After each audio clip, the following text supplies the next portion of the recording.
here we are just outside the castles of Babolat, where King Burky and his little jester Badger like to stroll around, looking at board games that were planted in the years gone by and seeing which of these are still standing in the woods of Evergreen.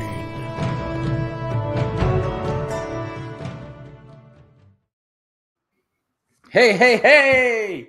It's the Burky and it's the Badger Board Game Babble Show with our segment, The Woods of Evergreen. And today we are talking about games that we think have the test of time. They're evergreen, but from the year 2019. Are you ready to rumble? King! Of course we are. Good evening and good day and Struth Bruce, wherever you are in the world. So how are you doing, Sir Badger? I'm doing a bit shaky cam there. But yeah, I'm doing pretty well. Thank you very much. Very much looking forward to talking about games again. And in particular, games that were released in 2019. Had a nice look down my list and thought, ooh, I played lots of nice little games.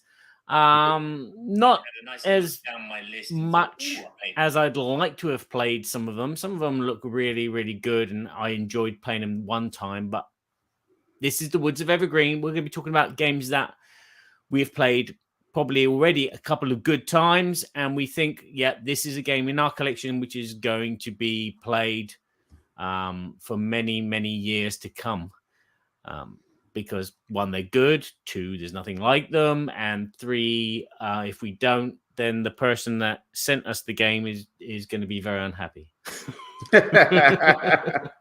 Well, I wish people would have sent me the game. I haven't requested games from anybody for many, many years, and I still have people that'll ask us and say, "Hey, could we send you a game? You want to take a look at it?" And it's like, gosh, we've been so busy the last couple years that it's like I don't want to receive anything from anybody because I don't know if I can get to it.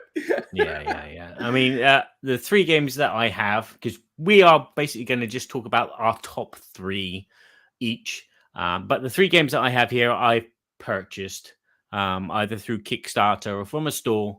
So these are not games that were given to me as review copies or as presents even. So exactly, all of my games on my list too I've purchased.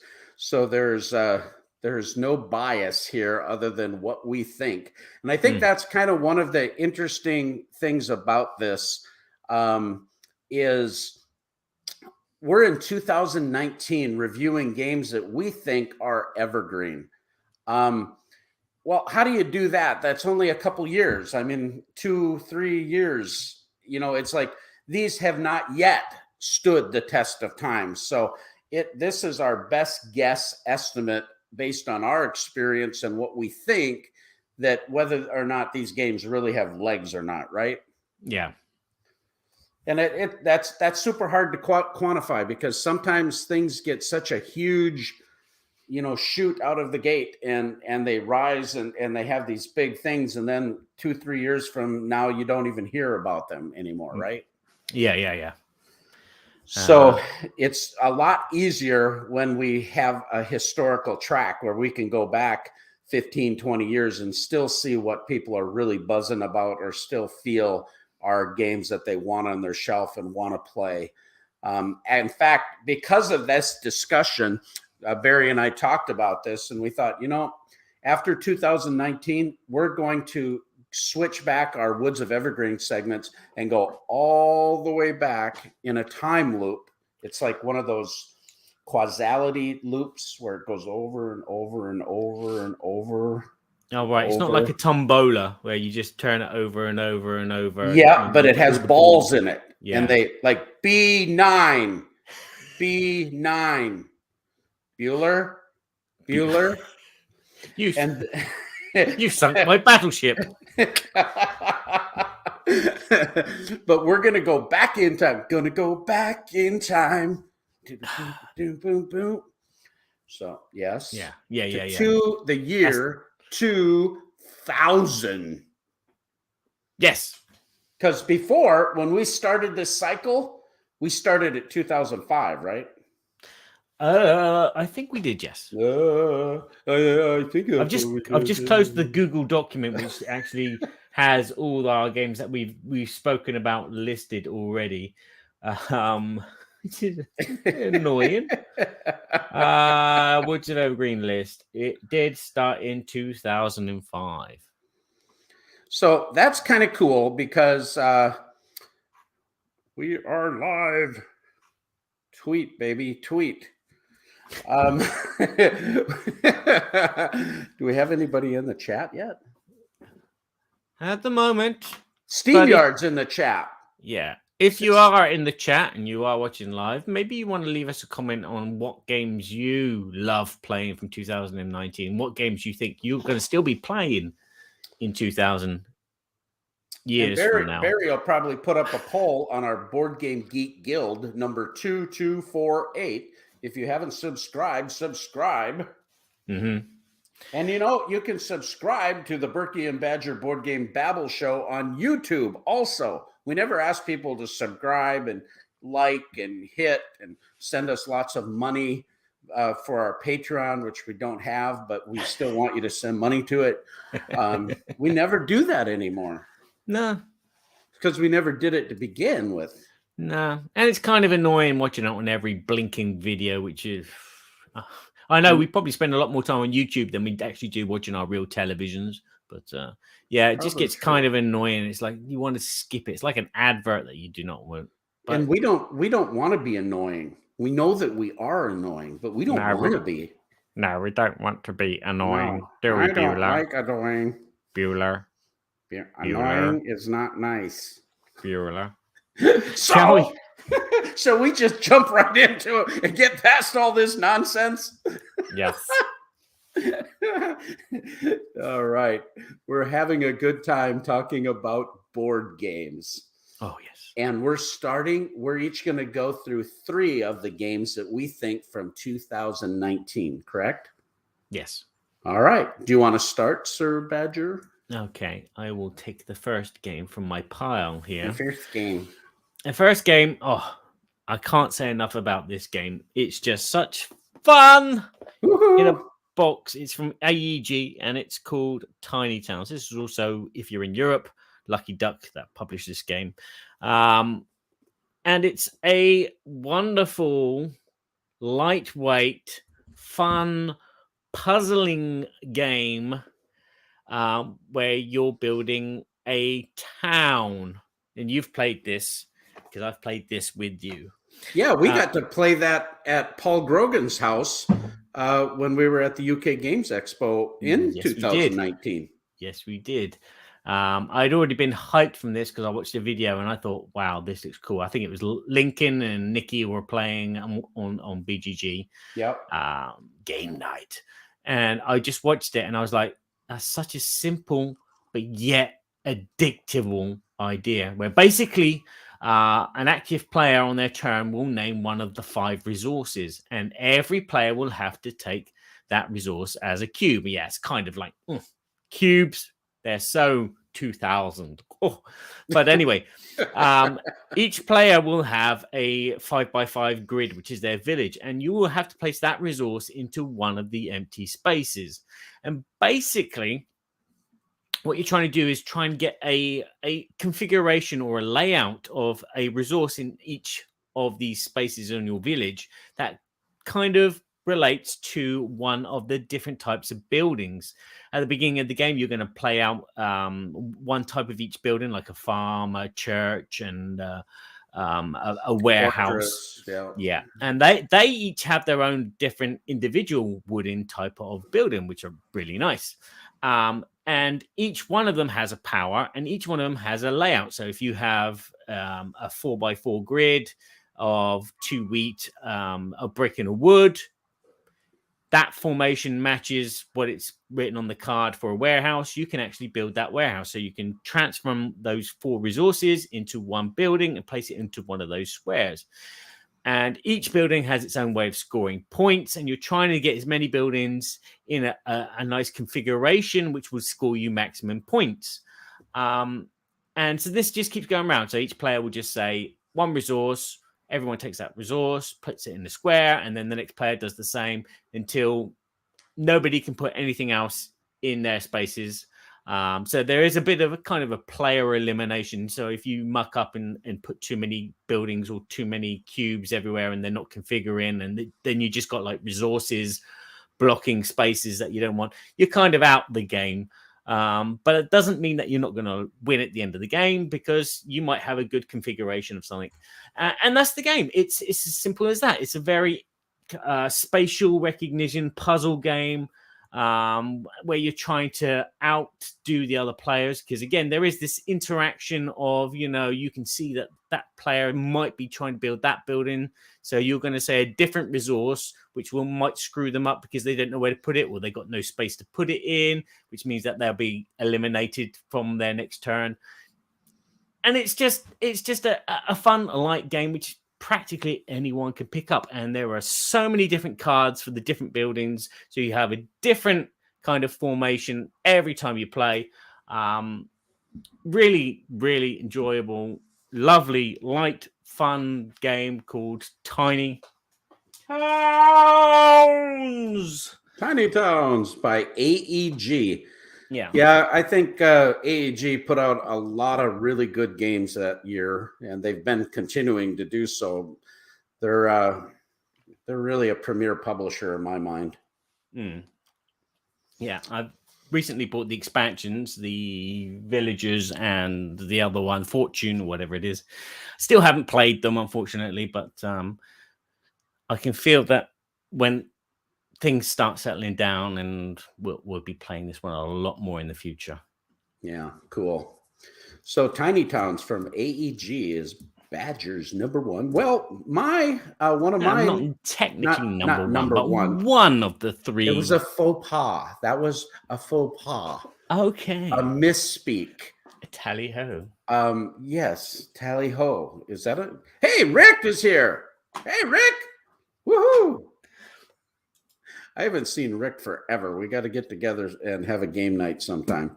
Yeah. Rick lives about an hour and a half from us, and so he's been to our home before, and fun to play with. All right. So one of my games, this game took the world by storm. Okay. And everywhere, all of a sudden, people started talking about it, and before you know it, you couldn't get it.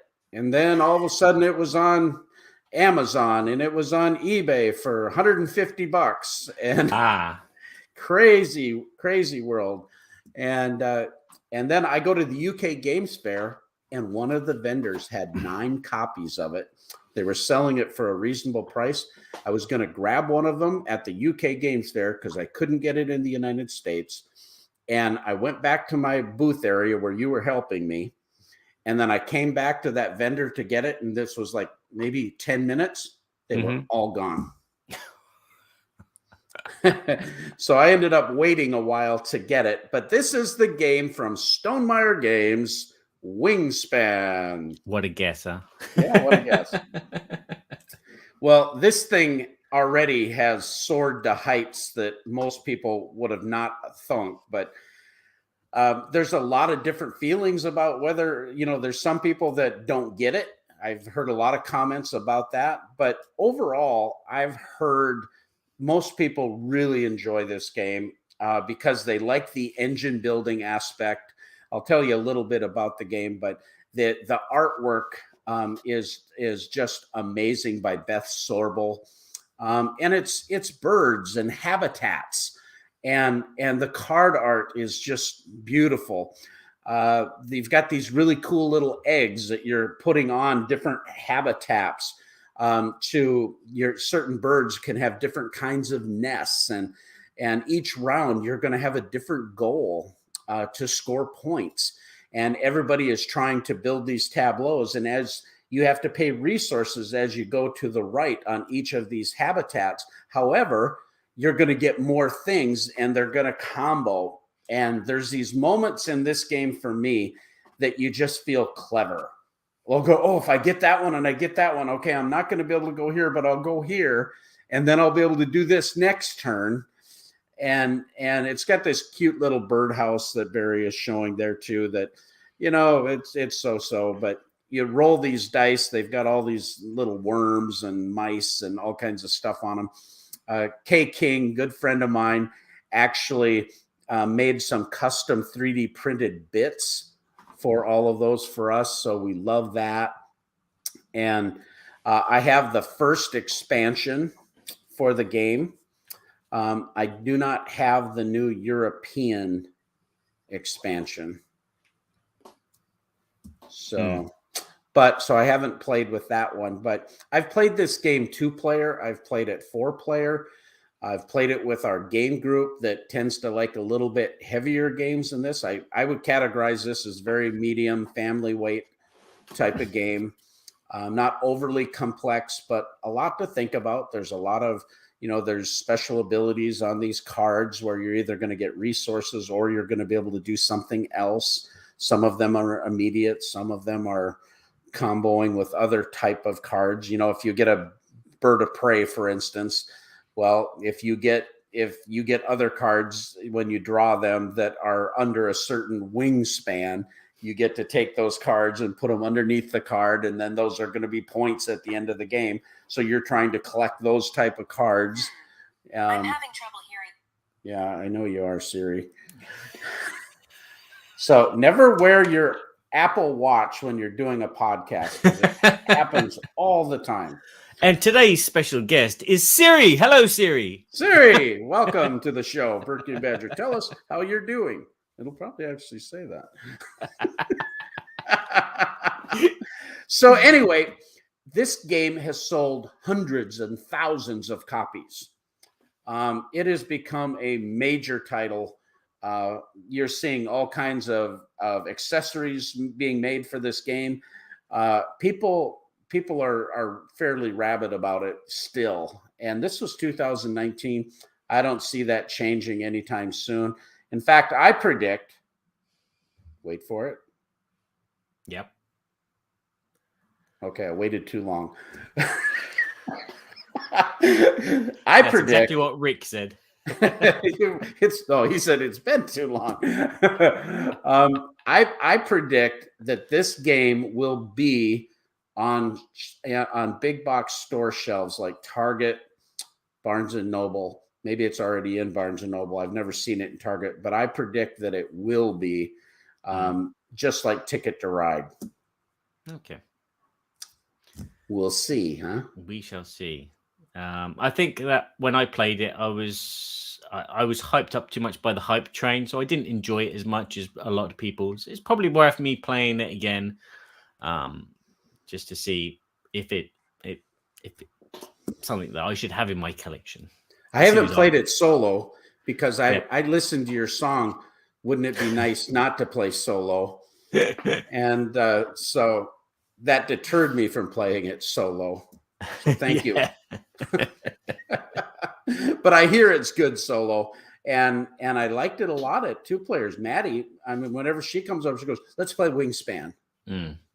So that tells you something. It's a great family type weight game, and you know, I wouldn't say it's overly complex or something that's going to make people, you know, be super brain burnery or anything like that. But it's still super fun and a lot of good choices, I think. So. Yeah. Okay. And Trent Turner is here. Hey. Another good friend. And I haven't seen him since BGG Con a few years ago. And so many people that I miss. 2019, yeah. That was actually the last time. Right? All right. So you're number 2. My second pick is a big, heavy box full of wonderful antiques, which you're going to use to fill your museum with. This is Museum from Holy Grail Games. It's Jamie Johnson.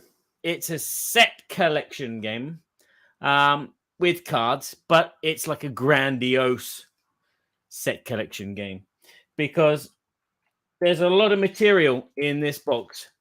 from the big boards, and each player has their own big player board. There's loads and loads of cards. Each card is its own antique, and you're basically collecting these cards as items. Museum, that's the word. And you're trying to put them into your museum. And you're trying to arrange them. And this is art from Vincent Dutrait. Yes, it is. And this is very, very simple. As you can see, there's a lot of stuff, and it takes up a big table.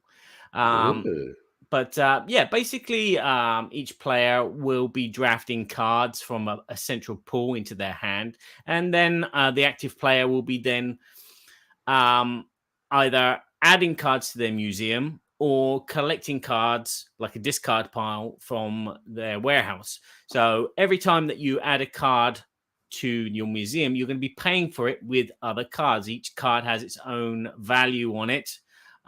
So if you have a value 3 item, you need to pay up to about value 3 in items to have that installed.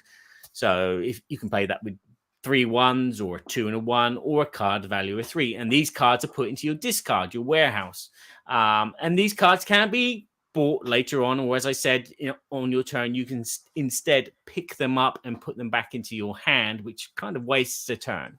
Or other players can buy cards from your warehouse, which is the nice part about this game. One of the nice bits of interaction. So it's not just drafting from a central pool, it's having this power to buy a card which someone has discarded into their discard pile and put it into your warehouse to try and make a set collection. And you're doing these collections either on where they came from or the type of artifact it is, whether if it's to do with war or navigation or literature. And the other good thing about it is that these cards don't actually go into your museum and stay in their place.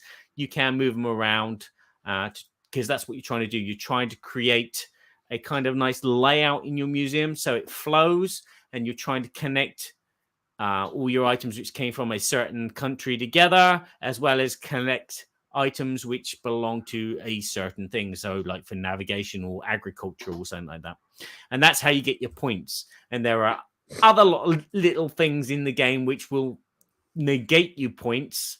So if you know things keep getting taken from a certain region of the country, this causes people to be unhappy, and then it gives you if you have these cards at the end of the game in your warehouse which come from this region of the world, you're going to get negative points for those cards. So there's lots of different ways of getting points. You'll have like an objective card. There'll be all these other little things, these special powers that you can buy as well.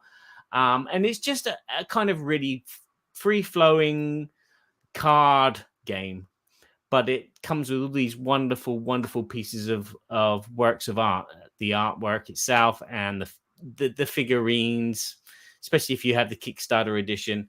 I haven't played this game enough. I want to play it more. It's one of those kind of really kind of easy to learn to play, but then difficult to master games because there's so many little intricate things. The game ends when someone passes the 50-point mark, which can make it interesting because you could race to get those 50 points, which is quite easy to do because every time you add an artifact into your museum, you score points for it. But at the same time, it brings the game to a close a bit earlier. So, you know, there's this give and take of what should you do? Should you try and get your bonus points? Should you try and just get the nice items? Or should you try and get a collection like this? So there's loads of different façons. Oh, that's a French word. But there's loads of different ways to get points, but it's like figuring out what's the best way to do it. So that's one of the things that I like about the game. It's just a simple thing. You're taking cards, putting them here, and then spending cards to do it. But then it's like, what's the best avenue to go down? And there's so many different avenues, and especially if you got the expansions, which I still haven't played with. This is a game that I can see myself playing for many years to come because it is just so gorgeous and so easy. It's a table hogger, but luckily we got a big table.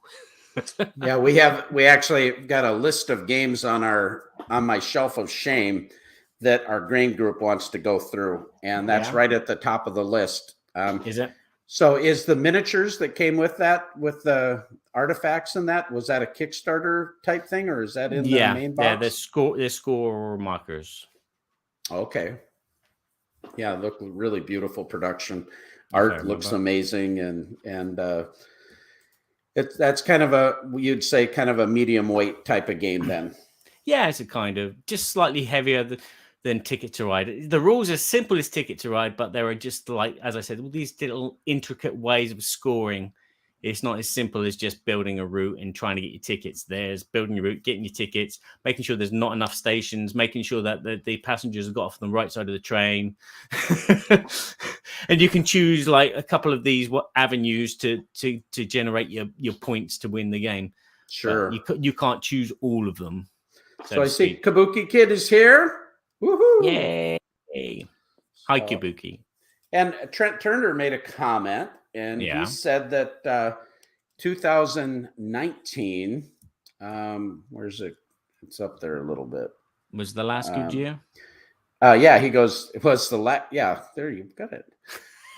That's an interesting thought, Trent, because we did look forward a little bit to 2020, 2021, and obviously the last couple of years have been a mess for a lot of reasons. And it's disrupted a lot of different things. And that's why we decided not to do a list for 2020 right now. We're going to go back to the year 2000. But I wonder if after we get all done with this, it would probably be too long of a show, but to kind of go and rate the years of the best games that were produced. You know, we can get a little bit of an idea based on rankings, and you could probably put together some type of a spreadsheet that would rate it that way, based on the top games of each of those years or something. But I don't know how scientific we could be about it or not. But I know for me, I have a predisposition towards one year that I think was just amazing. There were so many great games that I think I could do that year 10 times and pick out 3 every time. But maybe that's just because I was playing a lot more games then. I don't know. Possibly, yeah. Yeah, we probably could do that. We could probably do a one-off Woods of Evergreen where we debate the best year in games. And we'd be talking like a potload of games, and your fingers would be moving very quickly on that BGG. Yeah.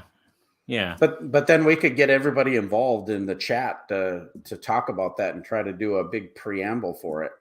Yeah. It's kind of interesting. Yeah. So anyway, good thoughts, Trent. Thanks. So what would be your second game, Evergreen? The second game, and I think this is accurate. Tom Vessel said the same. Gamer tested, Burky approved. Yeah, I don't think I have that kind of influence. This game was a Spiel des Jahres winner, so you have to give a lot of credit there. This company just keeps pumping out a lot of really great games. The company is Cosmos. And they came out with The Crew. The Crew. This is just a fun, different take on trick taking. And you're basically playing campaigns. You're moving forward. We played this on our Relevance Friday that we have at Game Toppers, where we take our team and take a Friday afternoon off, a couple Fridays each month. We haven't been doing that lately because we're swamped with fulfillment, but where we would take the afternoon just to play some games and be relevant with the hobby. And this was one of the choices. And we would play a scenario, and we couldn't wait to play the next scenario because it was so interesting. These objectives that you have, each round is different. And you have to, a lot of times, take tricks in certain orders, or you have different abilities that apply just for that round. It's not overly complex, but it's definitely not your normal trick-taking game.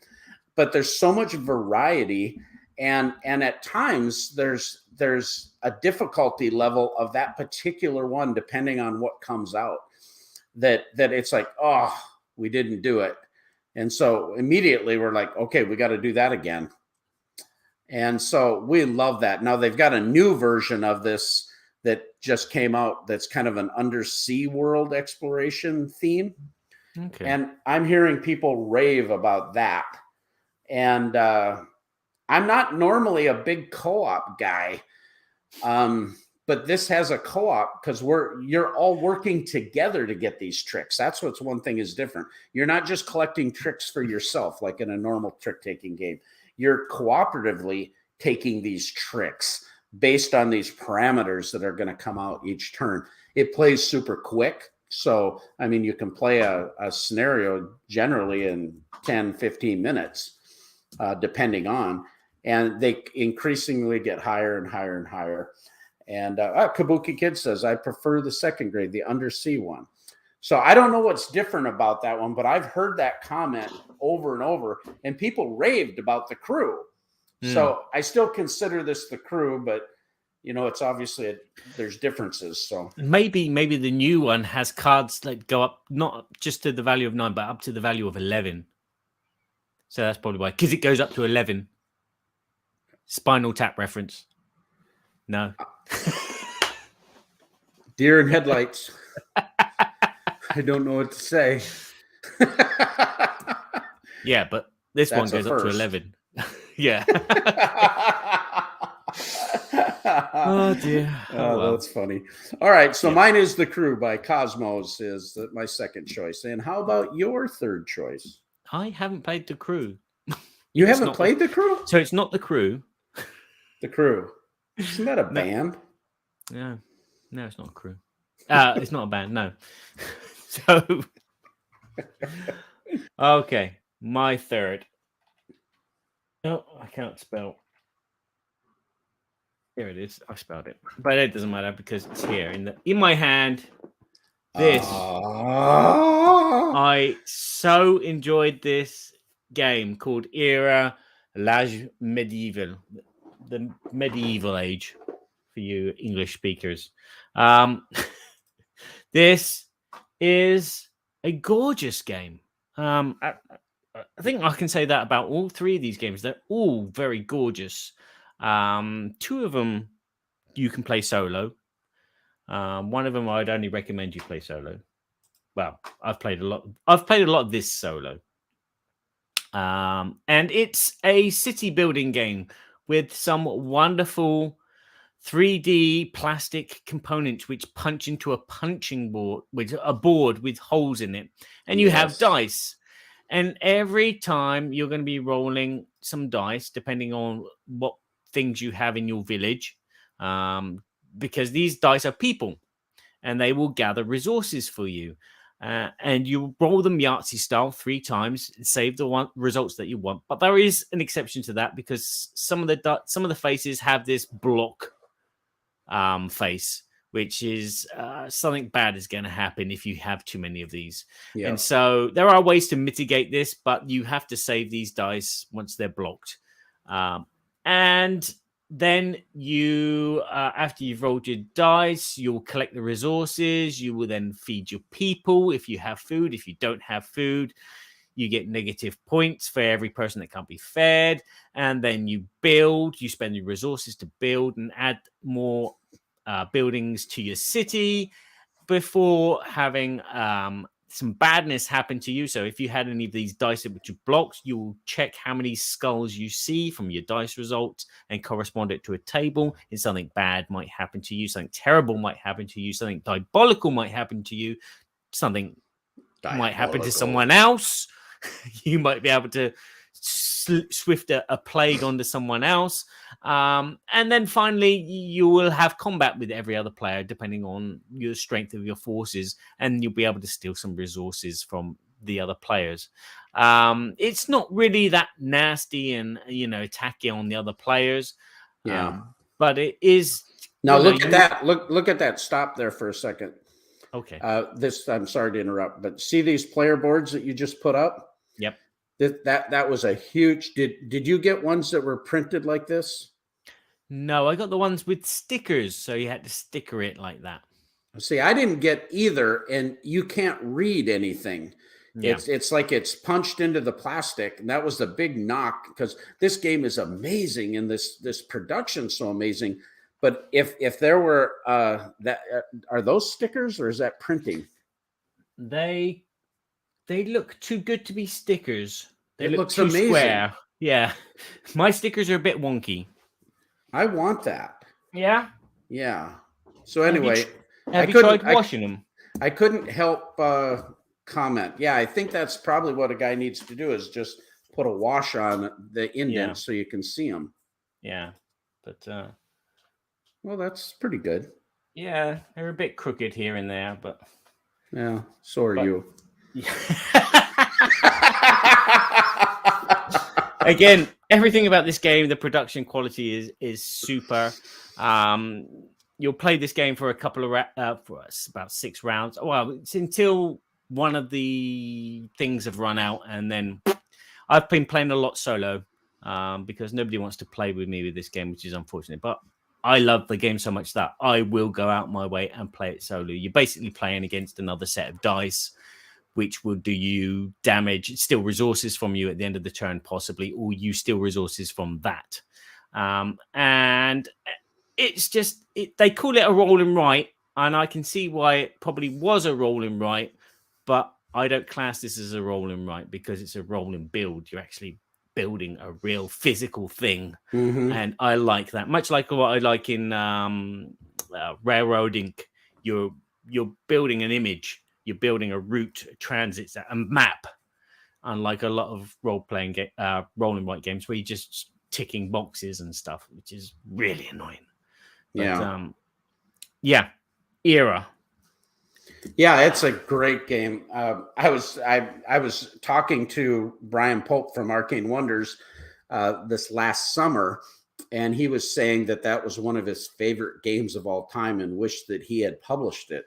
Yeah, he just thought the gameplay is so elegant, and Brian is a really intense designer. He really overthinks everything. I mean, he really digs deep and makes sure, I want to make sure this is perfect, that it works so well, and so he thinks like that from a design standpoint. And for him to say that about this game says something. And after he told me that, I thought, oh, that looks great. So I ordered it. And I ordered the expansion, which I haven't played the expansion yet, but our game group loved it. Yeah.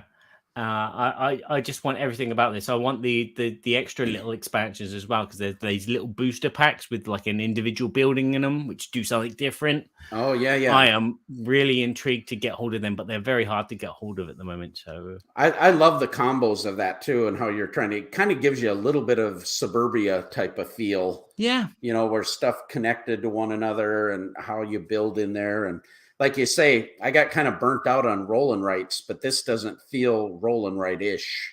No. Because you got the pegboards that you're actually doing it. And it's got a little bit of a feel of, and in fact, it is kind of the spiritual successor, if you will, from like Roll Through the Ages and, the Bronze Age and the Iron Age. Those games. It's just the production is so kicked up another notch. I think it's a brilliant game. Yeah, it is. It's gorgeous to look at, especially at the end when you're finished. But there's enough puzzle in there to keep you occupied. The interaction is minimal. As I said, you do this attack. And again, you're rolling your dice behind a screen, so you can't see if another player has more attack dice than you. Well, you can in a way, because you know that they've got 3 towers, which means that they have 3 grey dice, which are the attack dice, but you don't know what the results are of those attack dice.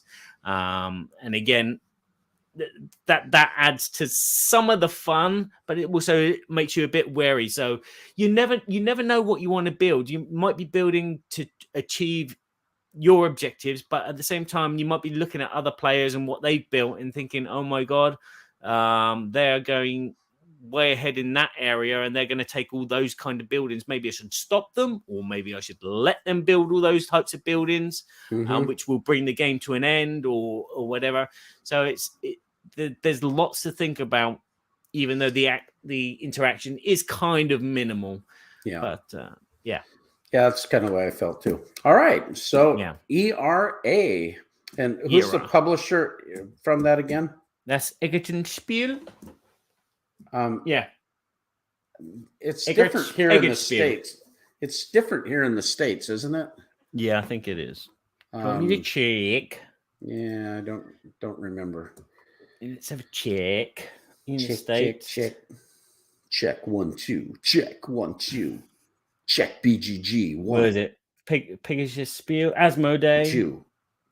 Cranio Creations is Italian. Cranio Creations. Yeah.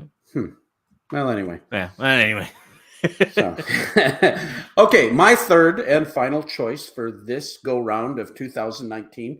There's a ton more games we could have talked about, but this is a game from AEG. We've already talked about them.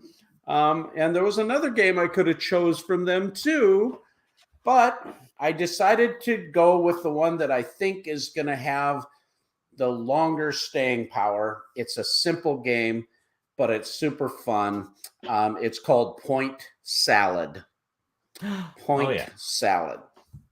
I was first introduced to this game at Dice Tower Con in 2019 when it was all the buzz. And Eric Summoner taught me the game from the Dice Tower.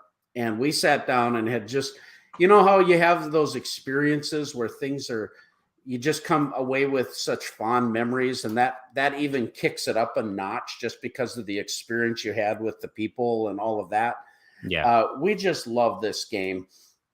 And it's really simple. You're collecting different sets, and you've got a draft pool of 9 cards. And if you collect, 2 carrots and a beet, you're going to get 4 points. And it plays over 3 rounds. And so you're going to exhaust this center pile, and you're trying to get all of these sets essentially. But these sets are going to give you, sometimes you're going to want to take a card, but somebody else is going to take it. And then you have to blind draw from the deck. But then sometimes you can switch gears because you can flip the card over. Instead of it being an end game scoring, you can flip it over so that you don't lose those points, and then add it to a current set that you need to fulfill one of the other end game objective cards. It's just, I don't know. I've played this, my wife, Joan, she likes to play games with the family, but she hates to learn a new game. It's just like, no, I don't want to learn a new game. But then after she learns it, she likes it. But I think anything that gets too complex, that's where she kind of bogs down. And then I'm not excited about that. But games like Ticket to Ride and like Colosseum, she loves Colosseum. And that's that's not super easy. I mean, it's not super lightweight. I mean, like that. But this game fits all of those bills. We can bring this game. We've got these little stackable card holders that we've got a rubber band around. You can take it with you. You can play this game in 25 minutes. It's easy to teach. It's colorful. It's a great gateway type of game to bring to non-gamers. And yet there's all kinds of choices. Yeah. And so I think it's a really solid game. I think because of its accessibility and because of its price point and just the game mechanics. And this is a Stefan Feld game, right? He's known for having games that are Point Salad. I know that, but I think that's his. Who's the designer? I'm dumb. Oh dear. I have lost the plot. Point Salad is. Please tell me it. Molly Stefan Johnson, Feld. Robert Melvin, and Sean Stankiewicz. Well, those are Stefan Feld's alias names. All right. Yeah. So he goes by that when he doesn't want to be known by a game until it becomes popular. Then he switches it. Yeah. Okay, that's not true. Point Salad is Fake news. Very easy game to get into. It's definitely kind of that next step after Uno kind of game. Yeah. Well, I think it's gonna hang around. Yeah. So we'll see. But Yeah. so we picked Barry. Your 3 games were Tiny Towns by AEG. Mm-hmm. And your second one was Museum from Holy Grail. And then your third one was Era from the ERA. Medieval Age. And mine were... Oh, is this a game? I got to remember what your games are. Well, I was going to see if you could remember, like I was able Yeah, to I can remember. Wingspan. Yeah, because okay, you remember. They're saved on the recently viewed tab on BGG. Remember. Wingspan. Remember. The Crew. And Point Salad. You remembered that one. Yeah. Wow. 6 recommended games, which we believe will still be here in 5, 10, maybe more years to come. Go and check them out. They're all kind of highly rated on BGG anyway. So yeah, I think that says something too. I'd scrolled through about 20 pages, and there was quite a few of other ones that I could have selected, but these are actually ones that I've played enough to have a decent opinion about. Yeah. Well, there you go, folks. In probably we're in a couple of weeks, we're going to have another Burky and Badger show. We'll let you know what's going to happen with that. But then we'll be coming back to the year 2000 and doing another Woods of Evergreen. And we want to thank our sponsor, Arcane Wonders. Arcane Wonders has been wonderful. And they've got some amazing games right now that you can pick up at the Arcane Wonders site. You see the new Onitama Light and Shadow expansion. You also can see that they have 4 Gardens, which is just a beautiful game. And Picture Perfect is getting all the rage. It was the game of the show at Gen Con this year. And that's in stock. And the game Furnace is also in stock. In fact, I've got copies of both of those now coming. So hopefully I'll be able to play those a little more and give you an opinion on what I think about them. But you can go to arcanewonders.com. And as always, we also want to thank Game Toppers, which is my company, first full disclosure, which everybody knows about. But we are almost done with our fulfillment for our domestic shipments. And then we'll be sending out all the late pledges. We expect to be done with all the domestic shipments within the next 2 weeks. At the end of February, we're going to be delivering all the second container truckload to Canada. And so you can late pledge now and still get available all of our package deals from the Kickstarter. The Scotland Yard bundle, where you get all kinds of goodies and save hundreds of dollars compared to buying the items individually. And our double mat bundles, where you get 2 mats at a discounted price, also included the mat storage bags and discounted shipping. All of that through that double mat bundle that you can still late pledge. And we have 11 different sizes of game mats and over 20 different styles. So talk about premium quality mats and thematic elements. You can take advantage of all of that stuff. And you can go to GameToppersLLC.com and you can still late pledge, and shipping is only going to be a few weeks away. So very exciting stuff here at Game Toppers. And in the future, we have some super cool announcements as soon as we get through all of this as well. Cool. So that'll wrap up our show of the Woods of Evergreen 2019. Yeah, if you have any suggestions for games for 2019, that you should have already left them in the comments. Yes, too late. Yes. We're finished. But you can always go to our Board Game Geek thingy. The Guild 2248. 2248. Where I'm going to put up a little poll 2248 and make a list there, and we'll see if we come back to those games. That's my code for everything too. 2248. Don't tell everyone. They'll start hacking your Facebook. Yeah, that was a misdirection.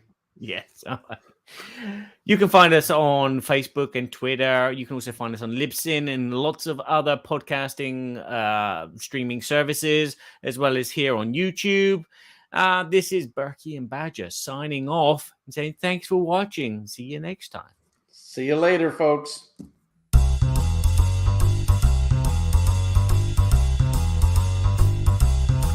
We're so glad we had this time together. And now it's time to go. It won't be long until we have another show. So keep us in mind, get online. Burky and Badger will be back in no time.